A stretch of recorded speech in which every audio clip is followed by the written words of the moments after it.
What's up mga kuya? Welcome back to the channel. So this is the Oukitel C21. Yeah, I'm just going to apologize to you guys right now. Unlike with my review of the Xiaomi Redmi Note 9, this isn't going to be a super in-depth and super long video. Because for me, the Oukitel C21 has one main selling point. This is still going to be a review of the C21 though. So of course, here are the specs. You guys can just pause the video. But the main spec or special thing about this device is the MediaTek Helio P60 in here, which you'll see why in a bit. You can buy this right now for 6,000 pesos or around $120 US. You can also get it in a blue or purple color option. Let's start with design. Looking at the back alone, you might actually mistake this for the Galaxy S20 Ultra, but it's not. There's the Oukitel branding. The main frame of the phone is this glossy plastic which scratches easily, so use the soft clear TPU case that came with it right away. And I guess design-wise, the only thing that I don't really like about the Oukitel C21 is the placement of the fingerprint scanner. It's at the top left side of the phone, so if you hold your phone with your right hand, then it is kind of awkward trying to reach for it. But for the most part, the fingerprint scanner is fairly quick and accurate. You have a fairly clicky power button and volume rockers on the right side, which are positioned perfectly. SIM card tray at the left side, light and proximity sensor at the top. At the bottom, we have the microphone, USB Type-C charging port, and single bottom firing speaker, which actually has good audio quality and good loudness. Speaker test.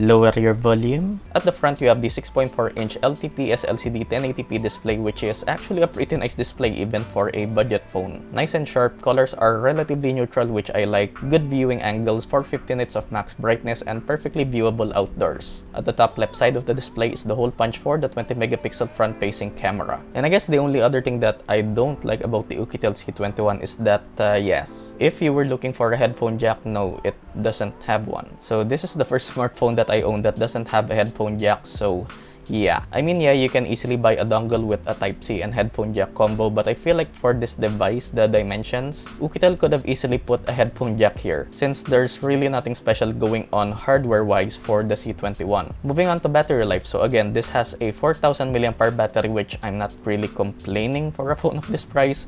I would give the battery life on the C21 with a solid B+.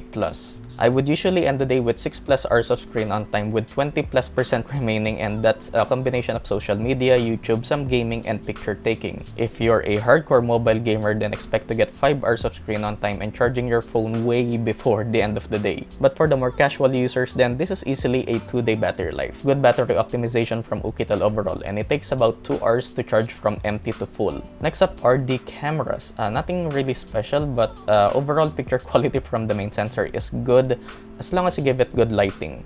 Good details, okay dynamic range, and colors are relatively neutral with a bit of oversaturation. Actually really good results considering the price. Pictures taken in low light are just bad. Of course, plus the fact that this doesn't have OIS, that's to be expected. Video quality from the main sensor is mediocre, as I would describe it. Even though this is 1080p, I was actually expecting decent video coming out of it. Ironically, the front-facing 20-megapixel sensor is way better compared to the main 16-megapixel sensor. You get great and detailed selfies, of course, again, as long as you have enough light, and I'm actually blown away by how good the front-facing camera is. Take a look. So this is like the vlog test for the front-facing camera of the Oukitel C21, and ironically, this is actually a much better quality, significantly better quality compared to the one on the 16-megapixel main sensor. And the reason why I'm using the internal microphone right now is because you guys needed to hear this. Basically, it's kind of shit, the microphone,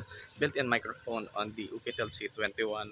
So if you were thinking of like vlogging with this, then you're going to need a dongle to be able to plug in an external microphone. And one thing about the front-facing camera is that you can only record in 720p max. Yeah, this is 720p quality mga kuya. I mean, I'm not really complaining considering the quality that it offers. Yeah, I mean, I get that this is a budget phone, but I wasn't expecting the microphone to sound that bad. So if you also want to have an enjoyable call or video call experience, at least for the person you're talking to, then use earbuds or headphones. That means buying a dongle or getting Bluetooth ones. And last up is the piste resistance, which I said in the beginning of the video.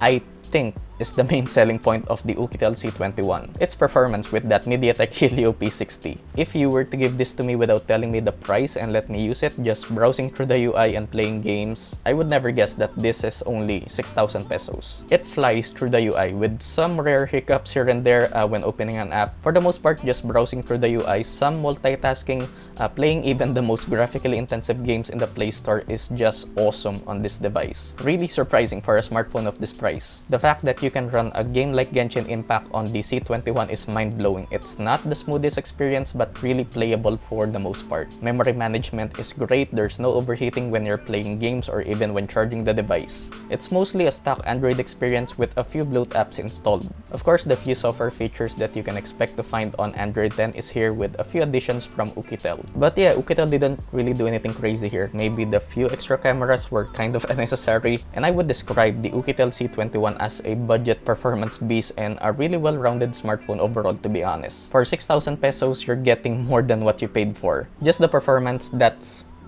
boom. So if you were looking to play mobile games or just a smooth Android experience overall on a budget, then yeah, the Oukitel C21 is definitely a no-brainer for me. I'll leave the link in the description if you guys want to buy this. So yeah, really good stuff from Oukitel, and this just shows what great value you can get for such a low price. If you guys have any questions, just leave it in the comments and I'll do my best to answer them. Of course, leave a like if you did, dislike if you feel like you have to, and consider subscribing and turn on notifications mga kuya, because most of the people that subscribing to the channel aren't getting updates on my latest videos. So sayang naman, diba? As always, use my Shopee affiliate link when buying anything at Shopee, donate to my PayPal to support the channel, watch me on my Shopee lives where I talk about more tech and gaming shits, like my Facebook page for gaming live streams, updates, and announcements. Stay safe mga kuya, thanks for watching, and I'll see you guys in the next one. Peace!